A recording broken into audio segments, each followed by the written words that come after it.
Current ಎನ್ನುವುದು ಯಾವಾಗ ಬಂತು ಅವತ್ತಿನಿಂದ ಮನುಷ್ಯನಲ್ಲಿ ಅನೇಕ ಸಮಸ್ಯೆಗಳು ಬಂತು, ಅನೇಕ ರೀತಿಯ ವ್ಯಾಧಿಗಳು ಬಂತು ಕರೆಂಟ್ ಬಂದ ಮೇಲೆ. ಹಾಗೆ ಅಂತೇಳಿ ಕರೆಂಟ್ ಇಲ್ಲದೆ ಬದುಕಲಿಕ್ಕೆ ಆಗುದಿಲ್ಲ. ಕಾರಣ ಏನು? ಕರೆಂಟ್ಗೆ ನಾವು ಅಡ್ಜಸ್ಟ್ ಆಗಿದೆ. ಕರೆಂಟೇ ನಮಗೀಗ ದೇವರ ಹೇಗಾಗಿದೆ. ಕರೆಂಟ್ ಇಲ್ಲದ್ರೆ ಎಜುಕೇಶನ್ ಇಲ್ಲ. ಈಗ ಕರೆಂಟ್ ಇಲ್ಲದ್ರೆ ಮನೇಲಿ ಓದ್ಲಿಕ್ಕೆ ಆಗುದಿಲ್ಲ, ಕರೆಂಟ್ ಇಲ್ಲದ್ರೆ ಒಂದು ಕೆಲಸ ಮಾಡ್ಲಿಕ್ಕೆ ಆಗುದಿಲ್ಲ, ಅಂತ ಪರಿಸ್ಥಿತಿಯಾಗಿ ಹೋಗಿದೆ. ಕರೆಂಟ್ ಅನ್ನು ನಾವು ಅವಲಂಬಿತರಾಗಿದ್ದೇವೆ. ಕರೆಂಟ್ ಇಲ್ಲದೆ ಜೀವನ ಮಾಡ್ಲಿಕ್ಕೆ ಆಗುದಿಲ್ಲ ಅಂತೇಳಿ. ಆರೋಗ್ಯ ಅರ್ಧಕ್ಕರ್ಧ ಕೆಟ್ಟೋದ್ದೇ ಕರೆಂಟಿನಿಂದ ಅಂತ ಹೇಳುದು.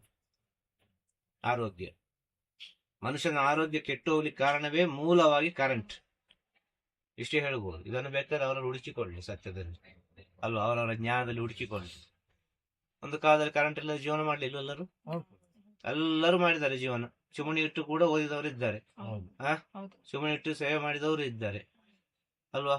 ಒಲೆಯಲ್ಲಿ ಅಡುಗೆ ಮಾಡಿದವರು ಇದ್ದಾರೆ. ಎಷ್ಟು ಚೆನ್ನಾಗಿತ್ತು ಆರೋಗ್ಯ. ಆಸ್ಪತ್ರೆಗೆ ಹೋದ್ರ? ಏನು ಟೆನ್ಷನ್ ಮಾಡ್ತಾ ಇದ್ರ? ಜಗಳ ಮಾಡ್ತಾ ಇದ್ರ?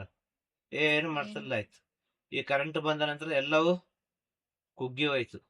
ಇಲ್ಲಿ ಶಾರೀರಿಕ ಕ್ರಿಯೆ ಎಂಬುದೇ ಕಡಿಮೆ ಆಗಿ ಹೋಯ್ತು ಅಲ್ವಾ. ಕರೆಂಟ್ ಇಂದ ಆಗುವ ಅನಾಹುತ.